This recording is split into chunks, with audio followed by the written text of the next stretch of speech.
You find yourself looking at your house. You see blue waters, you see your friends and family. You see all your favorite things, favorite locations, every person you admire and dislike, every animal, living being that is and ever was. The biggest events you witnessed, and all of human history contained in a single blue dot. You are looking into the starry night and gazing upon Earth. You're on Mars, and you are the first human to land upon the planet. But before we get there, it will take a mission to Mars. This is the Engineering IRL podcast, a place for engineers in the real world. We try to break down engineering concepts and figure out how to apply them to real life. Let's become better problem solvers, better engineers. This is your host, Andrew Sario. Let's begin. Just before we dive right into it, now, this is really cool. I am proud to introduce our sponsor, and I hope you'll check them out. All the relevant links will be in the show notes and on the Engineering IRL website. Today's episode is brought to you by 3dhubs.com. 3D Hubs enables engineers like you and me the ability to get your parts into production in less than 5 minutes. Get access to 3D printing, CNC machining, sheet metal, injection molding, and more for either prototyping or production. The interface is so simple you can even drag and drop your own CAD files straight onto the website and get an instant quote. It's that easy. Now, have you ever wanted to see what your own idea or invention could look like? Maybe you don't know where to start. But luckily, 3D Hubs is offering our listeners of the show a free PDF sample of the first 2 chapters of the #1 best-selling 3D printing handbook. Just visit www.3dhubs.com/podcast/engineering-IRL. That's 3dhubs.com/podcast/engineering-IRL to get access today. Hello everyone, and welcome to the Engineering IRL podcast for engineeringinreallife.com. This is revision 37 of the show, and today we will be breaking down the mission to Mars. This means the engineering involved, why we should go versus fixing things here, SpaceX and NASA's approaches, and of course, your IRL lessons. So, imagine this. You arrive at your spaceport and you look up at a 40-story tall craft.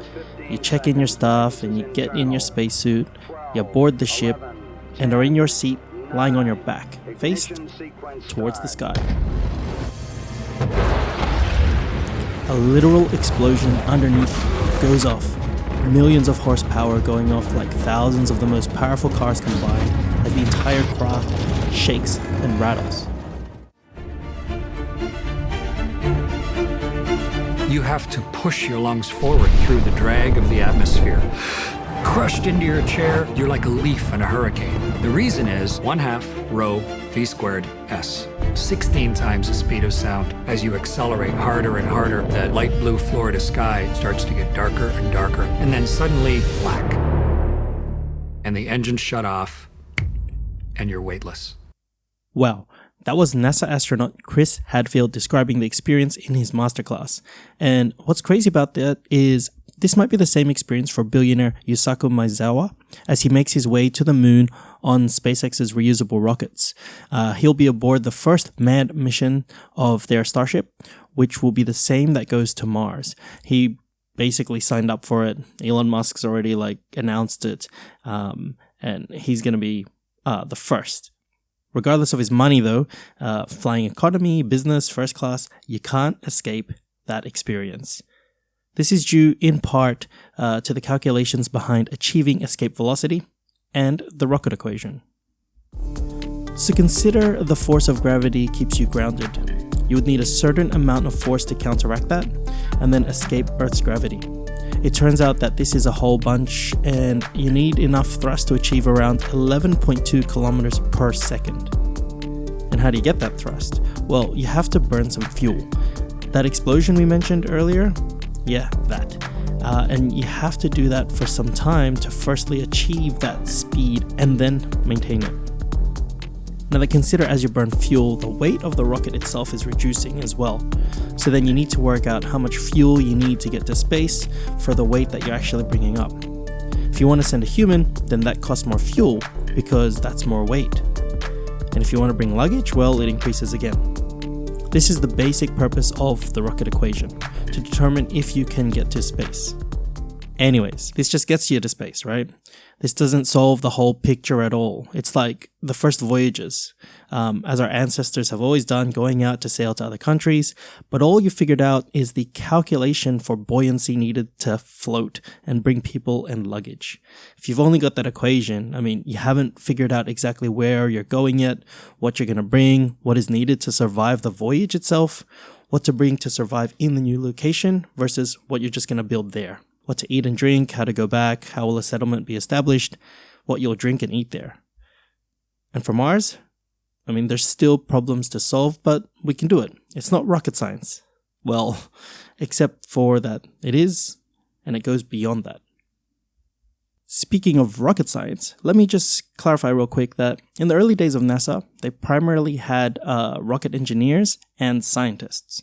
And the category used to refer to this collection of people and what they were actually working on for NASA was rocket science. Hence the term. There is no actual rocket science. Oh, fun fact. So do you know Jack Black? Yeah, Nacho Libre, School of Rock, best song in the world, Jumanji, comedic actor and musician Jack Black, that one. Both of his parents were actually aerospace engineers. Anyway, so the question might be now, well, how have we gone so far with the missions to Mars? We already have the rover, don't we? Well, a quick bit of history. There's been at the time of this recording about 44 missions to Mars total, with only about 30% or so being successful. So less than 15 missions. In other words, if you kept these odds and just added humans to those, the first 2 missions would basically be suicide missions.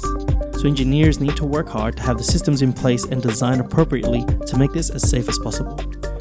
We'll approach the technical engineering aspects in 2 major steps, okay?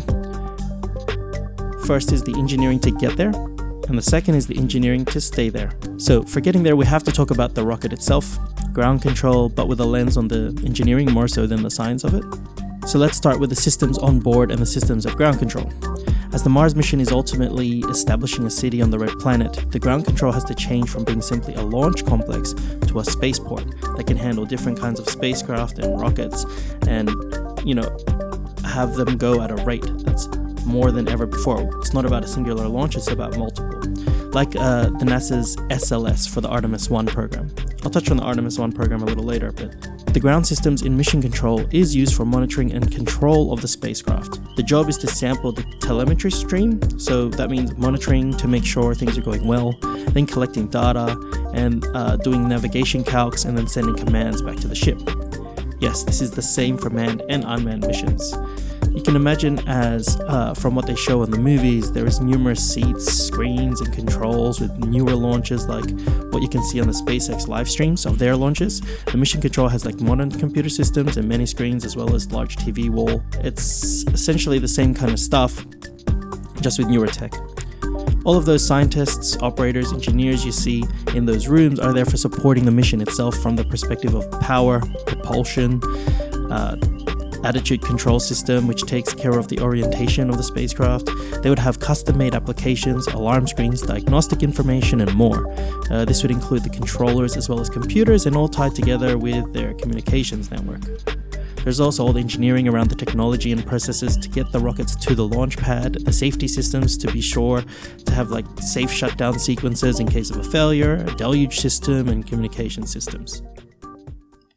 Who would have thought that there was this much going on at ground control? I mean, it kind of makes sense given that for safety reasons, you want everybody at a safe distance away who's working on it. But most people look at the tech that goes into the rocket. And I get it. I mean, how can you not focus on the rocket? A couple years back, I was at a Falcon 9 launch in Cape Canaveral. And even at a distance of we're about 6 kilometers away, you could feel the energy from the launch. It felt like the whole area was shaking. It was sick, to say the least, but it was certainly a tick off my bucket list. And speaking of the rocket, there are several limitations that must go into the design. It must be aerodynamic and light, of course, for maximum efficiency. And if you remember at the beginning of the episode, we touched on the rocket equation. Every bit of mass increases the cost of the mission due to the extra fuel. You want as much of the weight as possible to go to the payload. Important stuff. But it also must be strong enough to handle the stresses and strain of a rocket launch itself and to safely hold all the propellant. Shielding for radiation must be considered, how oxygen is provided and pressurization of the cabin. You must design for space, zero gravity. I mean, everything in there will float even the water you drink. The onboard systems must give a pilot all the tools needed to navigate and fly when in atmosphere, and then all the tools they need to navigate and fly through space. The environments are vastly different. You got electrical systems, solar panels, and the ability for maintenance, spacewalks, and more. For manned missions specifically, we must consider the space, ability for exercise, and waste management. If I were to think of the most similar thing here on Earth, it must be submarines. The real interesting part comes to when we get there. A lot of engineering on both NASA and SpaceX comes to landing the spacecraft, how it could relaunch, and more importantly, how to establish a base on Mars. The big players, NASA and SpaceX, along with all the other space-related companies, must work hard to engineer final solutions for food, water, oxygen, shelter, electricity, communications, health, and safety. That's literally a planet-sized job. One angle of establishing a base on Mars is an ambitious one from Elon Musk himself. He tweeted just a week back that, he had a whole bunch of tweets outlining that he wants to send 1 million humans to Mars by 2050. That is what he thinks is really established city on Mars. But think about that number, 1 million humans. For those numbers to work, he and SpaceX will need to be launching 3 Starship rockets per day. Right now you've got like this big announcement, all these schedules, all these timing windows. Even if you plan to go and see a rocket launch, you're not guaranteed until that day that it's going to go, right? And they want to do 3 a day. With goals of achieving manned missions to Mars by 2024, for Musk, when asked by people, what about going to the moon? He's basically said, we can definitely stop by. NASA's approach is a little more conservative, I'd say, with focus on establishing a lunar outpost first. A base on the moon and using the data, science, and engineering to do this would give so much lessons learned for establishing a colony on Mars. They'll use the SLS rocket, which stands for Space Launch System, and Orion, which is designed by them to keep humans alive hundreds of thousands of kilometers away from Earth. This is what Project Artemis is. Now you might think, don't we have the International Space Station for this type of stuff? We established a base there and it has taught us a lot about surviving in space. But the moon is about 1,000 times farther, which means the systems needed to survive reliably at further distances needs to be created. For them, the plan is 2030, as opposed to Musk's 2024, and this year's 2020 Mars rover would support the human mission. Now, another cool thing that NASA did was set up tickets to have your name inscribed onto a microchip on the Mars rover that's going up this year to be blasted into space and all the way on Mars. Now, this was a super cool idea, and I signed up, got my whole family tickets, so once the rover lands on Mars, I can point up to the sky at that red, shiny, celestial body and tell my son, our names are up there. Now, wouldn't that be something? Coming back to the Mars timeline, we're talking at least 4 to 10 years before manned missions are a possibility. So between now and then, you'll start to see more and more announcements ramping up regarding innovations and steps made toward Mars. So this year, one thing you can see SpaceX working on is the welding techniques they use, the materials of the Starship, particularly with its extensive use of stainless steel. Right now, as we speak, they have rigorous testing going on for the performance of the Starship, and they're stress testing it, running it to its limits and breaking stuff, which does make for some spectacular explosion footage. At NASA, one thing that they're working on is the radiation shielding, and this is one of those things that the ISS does not need to face as much because it's under the protective magnetosphere of the Earth, right? It's not that far up. So in space, you can't have access to that protection. So how do we protect our humans from radiation? Well, the main answer is mass. Forget the material for a moment. Even if something is metal, if it's thin, it doesn't provide much protection. Whereas a block of concrete, for example, would be good. But again, as we said earlier, we can't be wasting that mass carrying shielding because of the limitations on the weight of the objects relative to the size and the cost of the ship. Conspiracy theorists will use this as evidence that it is not even possible for humans to travel into space for longer periods of time because they can't even survive it. But in reality, for us engineers, it's just another problem to solve. It's true that humans can't survive underwater, right? Because of the drowning and all. Yet we have submarines with real humans living on them for extended periods of time. Okay, that's not the best example, but the point is, it's about looking at it from an engineering lens and finding solutions. Some solutions will only be possible as technology develops, but here's 2 parts of the equation that NASA is working on to address this. So the first is space weather monitoring. They have dedicated teams watching the space weather. You might think, wait a minute, there's no atmosphere in space. What do you mean weather? I'm talking about the solar winds kind. The sun's behaviors and sending radiation out as it has minor tantrums once in a while. Astronauts need to know something may happen so that they can act. But what action can they take? Well, this is the second part of the equation NASA is designing. Everything on board that they're designing, they're doing it so that it is multi-purpose. So for example, the astronauts on board can build temporary shields from what they already have on board. Remember, they don't always need this configuration. It is only for handling like increased radiation. For normal situations, the existing shielding should suffice. The fact is, we aren't talking about exposure to radiation itself, it's the amount of time.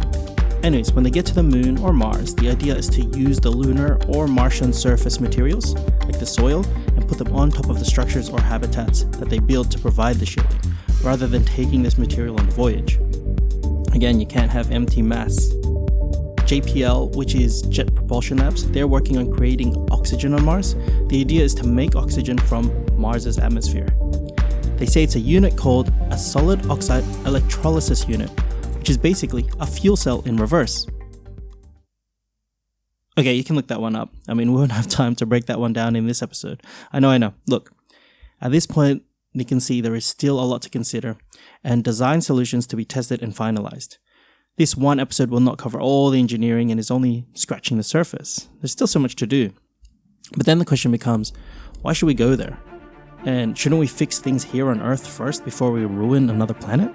The reason humans should go to Mars is because we're human. I mean, we are an exploring species. It's what's made us the dominant species on this planet. If we only lived in one little plot of land on Earth, and we never went anywhere, I would say let's explore. I need a good reason to cross this ocean. Well, because we haven't done it before. How's that for a good reason? We might learn something tomorrow that we don't know today. That was Peter Diamandis, Chairman and CEO of X Prize Foundation, and Neil deGrasse Tyson, Director at Hayden Planetarium, and probably the most famous physicist today. That video has a bunch of prominent people in it that are talking about, why we should go to Mars. But really, to summarize it, we are humans. It's in our genes to explore. It's a challenge. It's an opportunity to unite us and to learn the possibility of finding life. Super inspiring, right? For Elon Musk, aside from it being inspiring, he talks about the preservation of the species. I mean, we need to develop the technology that enables us to become a multi-planet species to increase the odds of survival in the future. Now, there is other technology that can accelerate this that is not being developed for Mars specifically. Artificial intelligence. Should AI and the use of bots be used to set up a base first? I mean, it's definitely another angle, and it is safer than sending humans, right? So, who said intelligence in space has to be biological humans? We could send 3D printing equipment and build remotely as we safely make designs on Earth, send them to Mars for print, and then have AI bots install them. It's certainly a good option and is the way of the future even here on this planet. As engineers, you should be compelled to at least have an understanding of designing something like in your head and making use of 3D printing technologies. Try build or design something yourself and print it. If you don't have a printer, no problems. Just go to a 3D printing service, such as our sponsor 3D Hubs. Imagine this scenario. There's a tool that you need to get you out of a tricky situation. You're literally in the middle of nowhere in space or on Mars. Someone on Earth designed something to help, and they email you a new spanner-like tool that you print.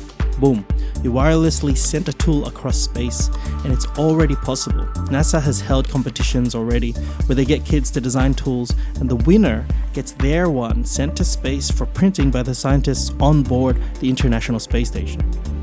Talk about inspiring the next generation of young engineers.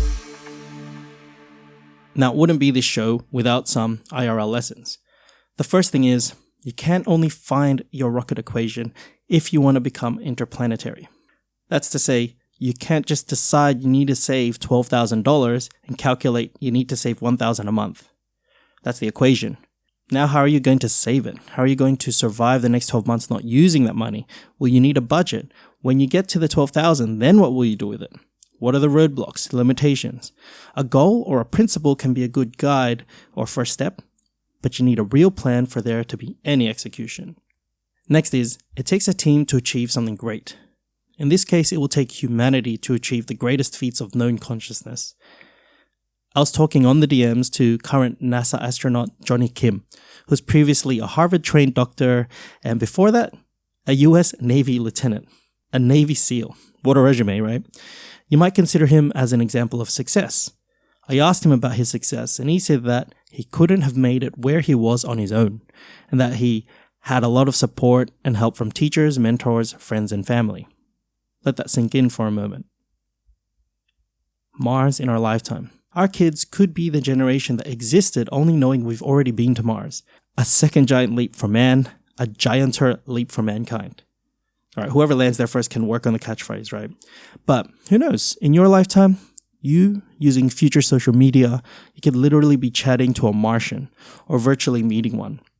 Your family could be a Martian, and you visit for Christmas and be amused by their Martian accent. Their star signs are all messed up since there will be an Earth sign, Earth retrograde. And they realize as they leave to visit Earth for the first time, looking back at Mars, this pale red dot, that we are all one on the same boat in the sea that is the universe. With that being said, thanks for listening to this episode. Remember to please subscribe and share the podcast. It helps us out tremendously and allows me to make more episodes. Shoutouts to our sponsor, 3dhubs.com, and you can find all related links and information in the show notes for this episode or on our website. Any requests or questions, just email or DM us on any of our socials. And we're going to be running a giveaway on Instagram, so make sure you follow us at Engineering in Real Life, one word, so you don't miss